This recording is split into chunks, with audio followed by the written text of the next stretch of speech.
Hello everyone, I'm Professor Geek. Welcome back to the channel. There's a video that I'm linking below in the description by a channel, I think it's called Sheev Talks. And it talks about the problem with Dave Filoni. It's talking about Clone Wars series. And I really like the video. It's very informative and it presents a lot of the info that you probably should know if you're going to talk about the history of Star Wars, expanded universe, and how they do canon and all that kind of stuff like that. I don't agree with all of his tastes on everything, this YouTuber, but it's a really fine video, and he points out, I do agree with him, that he says, really fine storytelling was done in the Clone Wars series, and he means the 3D Clone Wars series. Of course, we all love the great 2D one, those of us who know about it.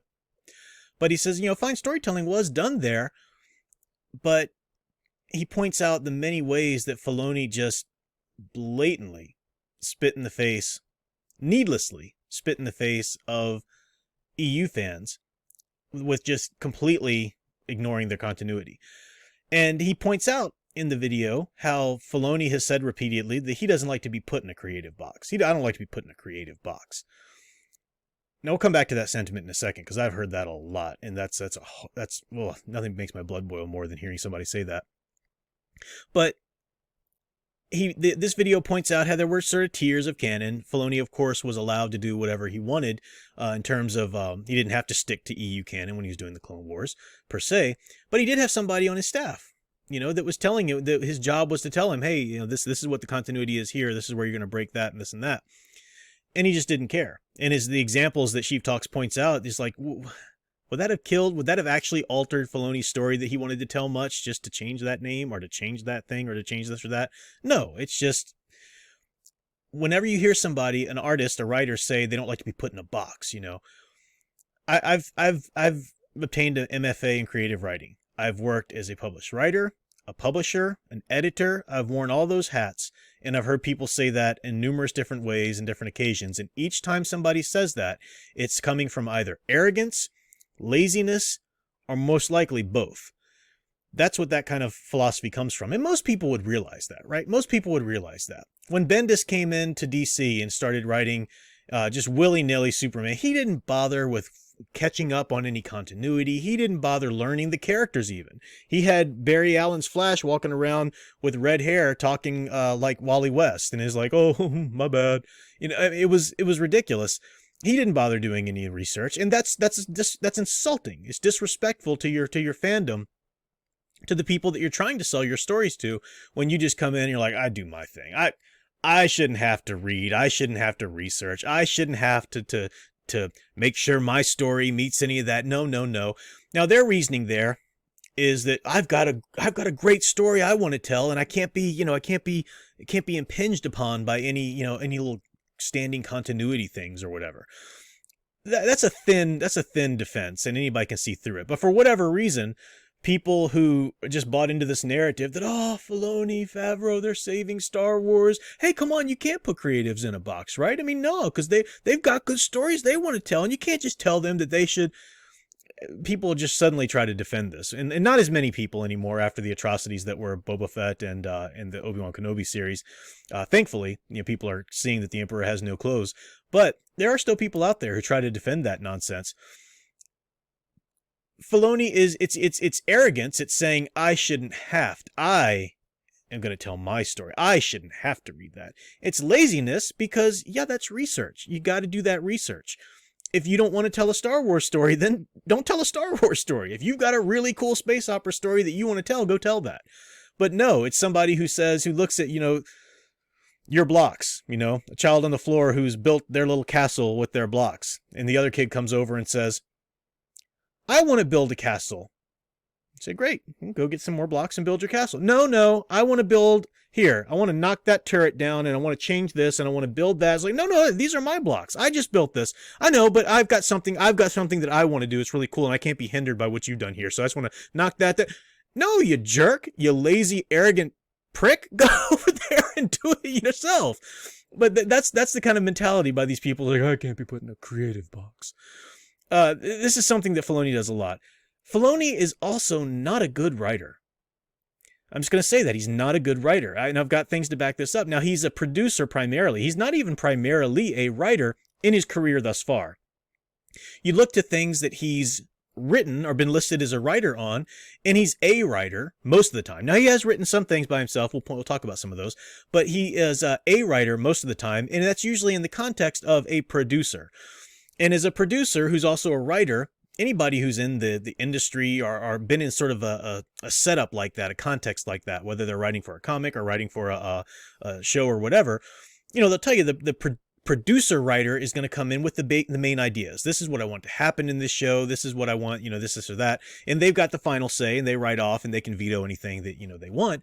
But they don't really sit down and write the scenes. They don't really do the hard work of maintaining tension and pacing throughout the story, maintaining character progression. They don't really do that hard work. They're just there at that big picture kind of level. When Filoni has written something all by himself for Clone Wars speaking, that was Siege of Mandalore. All your boy Filoni. And that is the worst written piece of dribble. That whole arc is just garbage. People not really trained, and I don't mean like trained by going to school, but just like they're so used to just like taking in any fluff in the world, will just kind of look at some big picture stuff and say, well, it's connective tissue. No, there's so many plot holes in that arc. There's so many places where these characters aren't acting as they should, are acting as they did in the series. There's no progression shown. And I'll get people, because every time I mention this, I talked about this a lot when Siege of Mandalore was going on and pointed out the specifics of it. And I was still on Twitter at that time, and people came out of the woodwork. How dare you? And they would give me reasons like, Thor Skywalker likes it. Okay. He's Thor Skywalker. I'm Professor Geek. Have we met? Yeah, this is my channel. And what they mean by saying that, or they would say so-and-so likes it or so-and-so likes it, is that they were trying to say, no, the people against the Disney Star Wars like this. You're supposed to come on, you didn't get the memo? Get on board, Prof. Come on, this is our side, and we're against that, and we've decided we're going to be okay with this. No, stop with that groupthink. Stop trying to, and I'm not saying Thor Skywalker, someone's in groupthink. He just was one of the ones that people will try to point to that. But stop trying to just subscribe to a side, subscribe to a community, to a cause. Actually show some discernment. I'm not going to walk any naive person's hand through Siege of Mandalore right now. I'll see them coming in the comments, but I will link below in the description to Sound Engraver did a wonderful series where she just really poured through every issue with that story arc, and I'll link to that if you want to see it. There are a number of weaknesses in Filoni's writing itself when he is writing something directly, or if he's just got that main power over it. And his biggest weaknesses, I pointed out before, he cannot and he doesn't understand how to show character progression. A lot of people have pointed out how, and they've even tried to use this as a way to pat him on the back. Hey, Ahsoka Tano, she was bratty at first, but they realized that wasn't working, so they changed it up and they made her. No, people have done videos on this and that. What they completely ignore is that you never saw Ahsoka in the Clone Wars series progress. Start as the bratty character, go through some stuff, slowly learn, slowly progress, and become a little older and wiser and more self, in command. You never saw that. It was just, snap, okay, this episode now, she's a little older, we're going to change her clothes a little bit, and now she doesn't quite act like that anymore. That's the way Filoni shows character progression. He's done that a number of times with a number of different characters. He did that in Rebels, too, right? He likes to do that in between seasons, now they're older, now they're different, because that's hard. That's the work of the writer who actually has to write the scenes and maintain the character progression and the plot and the tension and pacing. That's the real work of writing. Idea men can just come in and say, I want this, I want that, I want that. He's not good at that. He doesn't write women well at all. He only has 3 types of women that he can write. The bratty Mary Sues, the wise matrons, or the villains, who are some sort of variant on the femme fatale. That's all he's got. That's all he's got. Now, you might say, well, in the Clone Wars series, I saw actually this character who did progress like this, or I saw these characters who didn't fit into one of those types. Well, yeah, because a lot of other writers were working on it and doing the hard work of it with him. But when he's in control, this is something, and the reason I know it's this way, because he was the big granddaddy of the Clone Wars. He was the granddaddy of Rebels. These are the types of women we saw. This is the type of character jump progressions we saw. That's what he does. He's even doing it in the live action stuff he's doing with Favreau now. He has these glaring holes in his writing. So I don't know if he doesn't deserve the title of, he's a great writer, even though he's listed on things. People need to realize how that kind of writing works and how that goes. Where I'll end up this is saying, again, reiterating and just calling it out. More people are starting to see it now. But his agenda here, I don't know if he's a progressivist, if he's a social justice type ideologue. I don't know what his own personal thoughts are. He said things to that effect, but the people who support him will say, no, he had to say that. He had to say that because he's playing the game. He's on our side, this ridiculous stuff.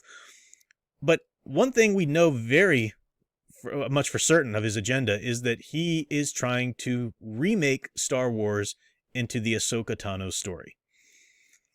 It's not even a question. It's not up for debate. He's absolutely trying to do that. Everything he's done, every bit of power he's had has been to try to rework her into the fundamental fabric of whatever era Star Wars he's trying to tell. And there's more to come. There's more to come. Oh, you rest assured, he's got a story he wants to tell with her that's going to make her so great. You're going to see it in this Ahsoka series that's coming up.